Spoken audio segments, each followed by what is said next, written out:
Assalamualaikum warahmatullahi wabarakatuh. Salam sejahtera. Adil kata limo bajuramin kasaruga basengat kajubata.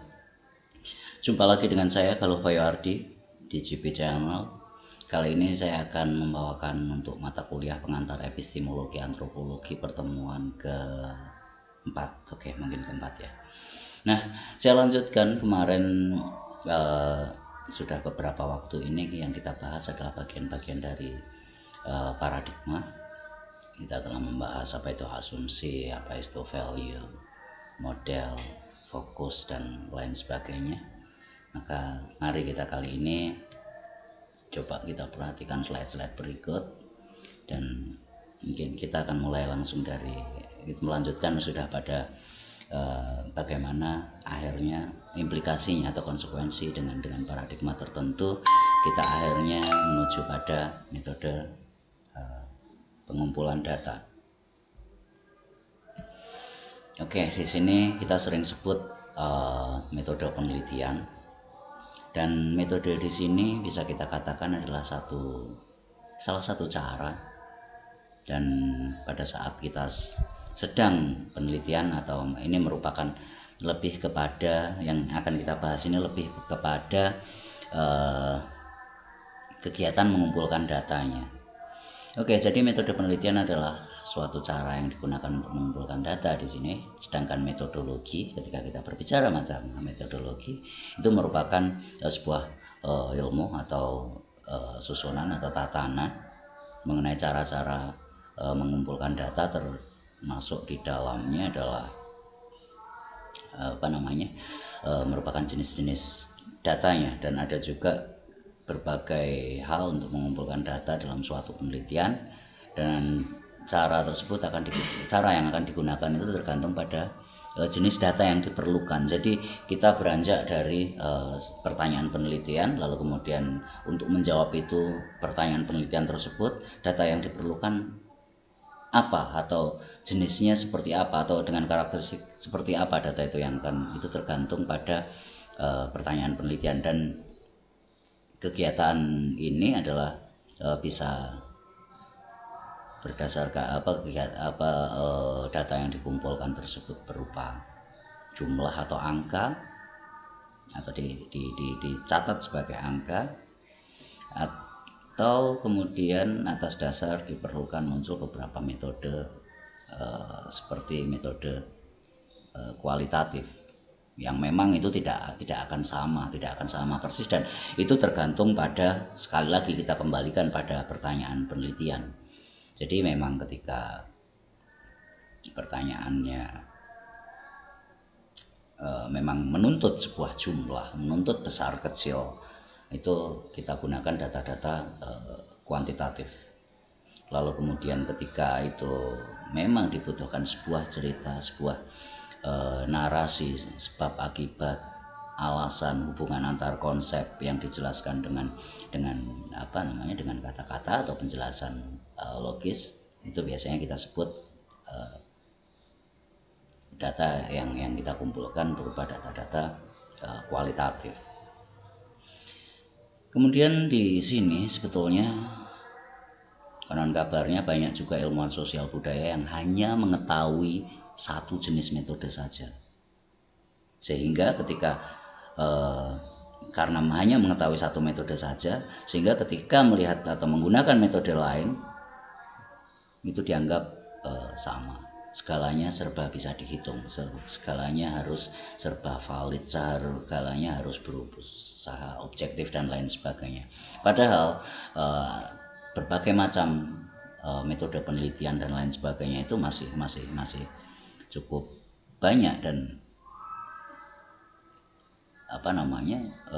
ketika tidak mengetahui metode-metode lain, ya akhirnya salah paham, kegagalan paham, dan hasil penelitiannya pun juga tidak relevan dengan pertanyaan penelitiannya. Nah, ini sebagaimana dikatakan oleh Prof. Edi Ahimsaputra pada salah satu makalahnya tahun 2009. Karena kebanyakan, sebagian besar, terutama memang yang masih konservatif dan juga sadar tidak sadar masih pola pikirnya masih menggunakan paradigma positivistik, tentu saja segalanya itu harus dikuantifikasikan.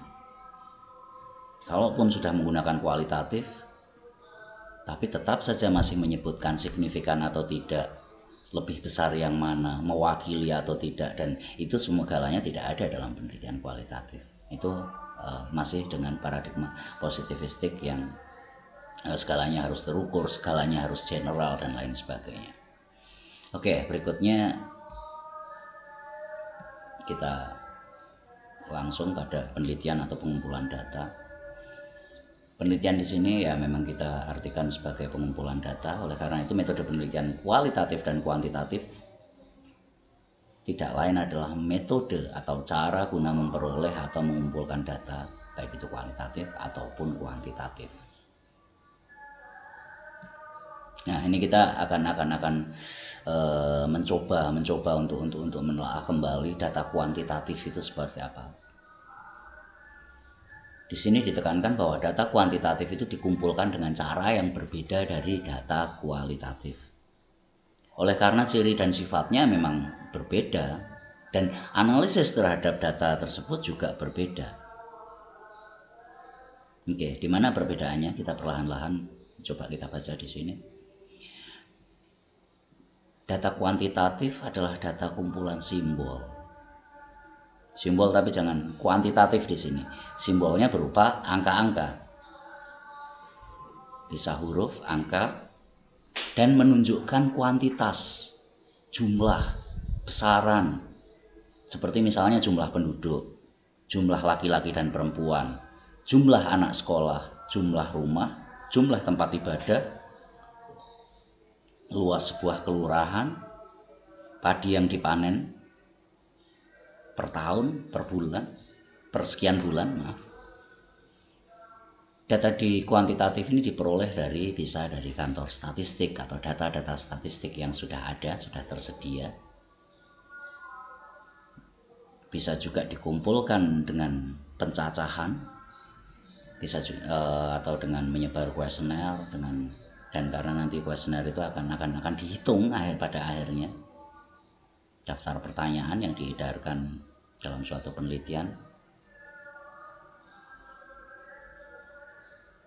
atau dari pernyataan. Di sini saya salah tulis responden di sini, bukan informan. Oke, berikutnya itu data kuantitatif. Sementara di sini bisa kita lihat bagaimana data kualitatif. Data kualitatif tidak berupa angka, tapi berupa pernyataan-pernyataan mengenai isi, sifat, ciri, keadaan, atau suatu gejala-gejala lain. Gejala itu adalah arti segala sesuatu yang nampak, sesuatu yang dapat, atau sebuah fenomena. Atau suatu pernyataan mengenai hubungan antara sesuatu dengan sesuatu yang lain. Bisa sebab akibat, bisa klasifikasi dan kategorisasi, bisa sebuah makna. Jadi di sini ketika kita berbicara mengenai hubungan ini, tidak harus menggunakan hubungan dalam arti hubungan yang signifikan, tapi kita menjelaskan hubungan, bukan mencari signifikansi hubungan untuk data kualitatif ini dan analisis kualitatif ini. Lalu kemudian segala sesuatu yang berupa benda yang kita deskripsikan, pola-pola perilaku atau kita menggambarkan interaksi sosial, gagasan-gagasan, opini misalnya, pendapat, pengetahuan, bisa pengetahuan lokal jika itu mau untuk etnografi dan lain sebagainya, nilai-nilai, aturan, norma, dan juga peristiwa-peristiwanya dalam kaitannya dengan misalnya pelanggaran norma, pelaksanaan bagaimana norma itu yang ada dalam masyarakat. Oke, dari berbagai penelitian budaya ini juga banyak dilakukan, dan data kualitatif ini biasanya mengenai mengenai nilai, norma, aturan, kategori-kategori sosial, cerita-cerita, outputnya juga catatan-catatan mengenai percakapan, pola perilaku interaksi sosial atau organisasi sosialnya, dan juga mungkin penggambaran lingkungan fisik yang kita yang untuk menggambarkan sesuatu kita menceritakan bagaimana keadaannya yang berkaitan dengan rasa dan makna. Oke, mungkin sulit juga membayangkannya, tapi nanti itu bisa didiskusikan jika Anda mau. Kemudian data kualitatif. Data kualitatif dalam penelitian sosial budaya. Oke.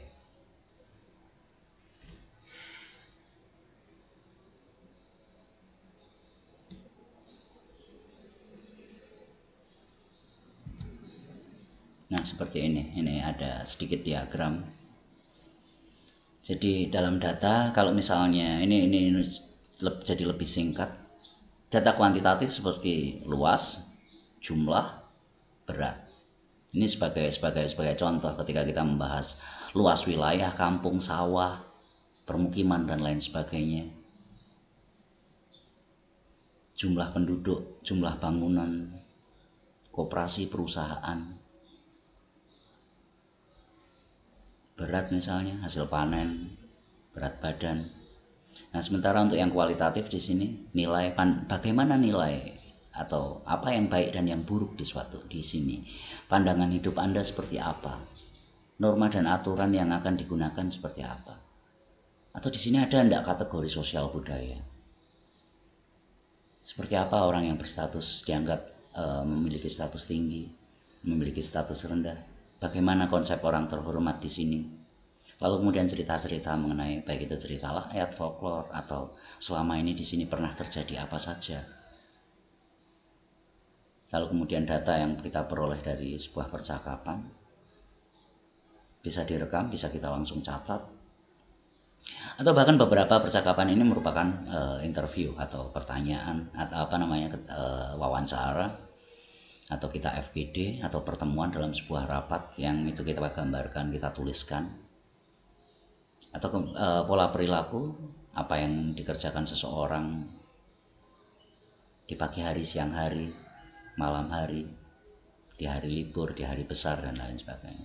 Organisasi sosial, bagaimana di dalam suatu masyarakat itu mereka semuanya memiliki peran dan status, dan bagaimana mereka melakukan peran dan status itu kita ceritakan.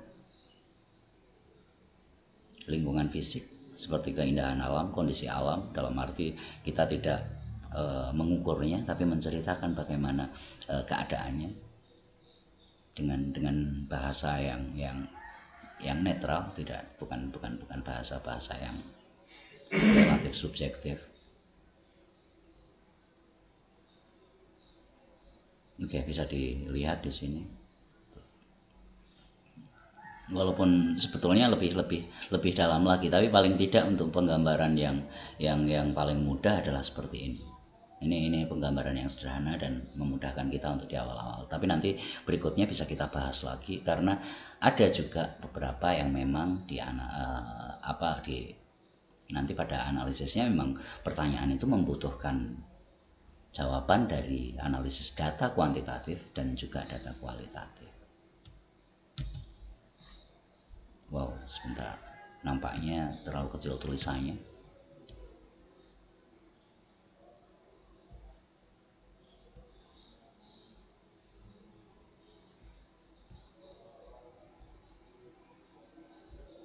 Oke, ini berikutnya tentang metode analisis.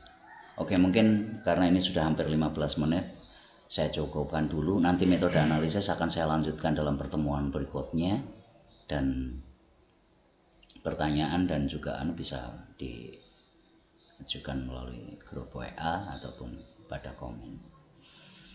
Oke, karena ini sudah 15 menit, saya cukupkan sekian dulu. Saya ucapkan terima kasih, semoga ini bermanfaat. Saya ucapkan assalamualaikum warahmatullahi wabarakatuh. Salam sejahtera untuk semuanya. Adil kata linu bajuramin kasaruga, pasengat kajubata. Salam dan sehat selalu.